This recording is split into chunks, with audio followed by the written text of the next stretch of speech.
Matthew 20 is divided into 5 sections. Matthew 21 through 7. Workers hired throughout the day. Jesus compares heaven's kingdom to a landowner who hires laborers early for an agreed wage. He keeps returning at mid-morning, noon, afternoon, and late day to employ idle workers with a promise of what is right. Pay special attention to verse 4. He told them, "You also go and work in my vineyard, and I will pay you whatever is right." Verses 8 through 14. Equal generosity at evening.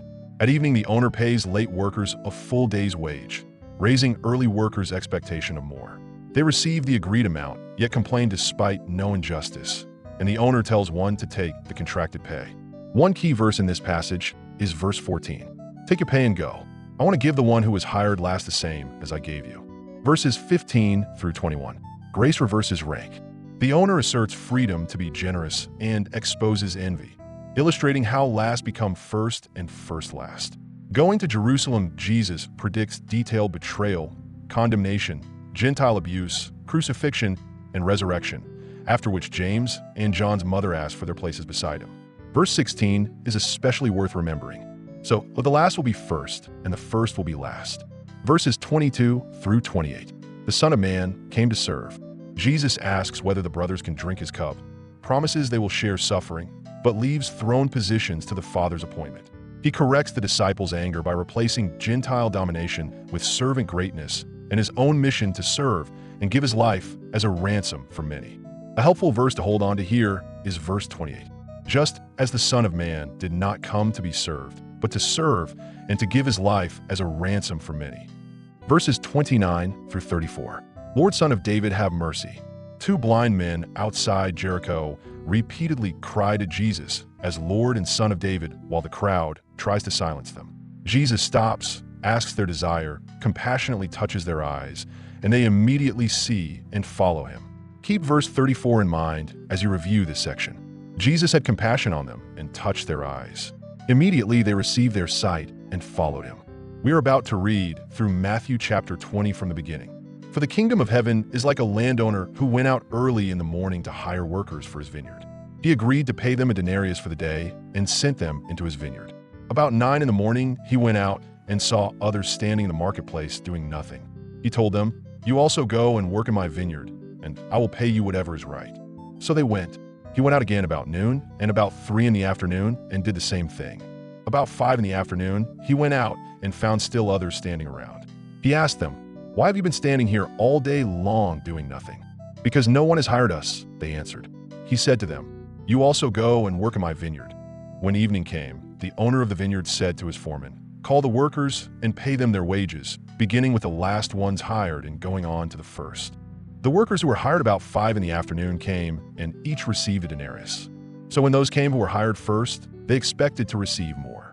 But each one of them also received a denarius. When they received it, they began to grumble against the landowner. "These who were hired last worked only 1 hour," they said, "and you have made them equal to us who have borne the burden of the work and the heat of the day." But he answered one of them, "I am not being unfair to you, friend. Didn't you agree to work for a denarius? Take your pay and go. I want to give the one who was hired last the same as I gave you. Don't I have the right to do what I want with my own money? Or are you envious because I am generous?" So the last will be first, and the first will be last. Now Jesus was going up to Jerusalem. On the way, he took the 12 aside and said to them, "We are going up to Jerusalem, and the Son of Man will be delivered over to the chief priests and the teachers of the law. They will condemn him to death, and will hand him over to the Gentiles to be mocked and flogged and crucified. On the 3rd day, he will be raised to life." Then the mother of Zebedee's sons came to Jesus with her sons and, kneeling down, asked a favor of him. "What is it you want?" he asked. She said, "Grant that one of these 2 sons of mine may sit at your right and the other at your left in your kingdom." "You don't know what you are asking," Jesus said to them. "Can you drink the cup I'm going to drink?" "We can," they answered. Jesus said to them, "You will indeed drink from my cup, but to sit at my right or left is not for me to grant. These places belong to those for whom they have been prepared by my Father." When the 10 heard about this, they were indignant with the 2 brothers.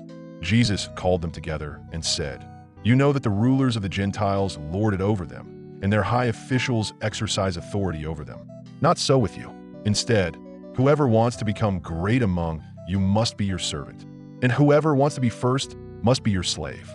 just as the Son of Man did not come to be served, but to serve and to give his life as a ransom for many. As Jesus and his disciples were leaving Jericho, a large crowd followed him. Two blind men were sitting by the roadside, and when they heard that Jesus was going by, they shouted, "Lord, Son of David, have mercy on us." The crowd rebuked them and told them to be quiet, but they shouted all the louder, "Lord, Son of David, have mercy on us." Jesus stopped and called them. "What do you want me to do for you?" he asked. "Lord," they answered, "we want our sight." Jesus had compassion on them and touched their eyes. Immediately they received their sight and followed him.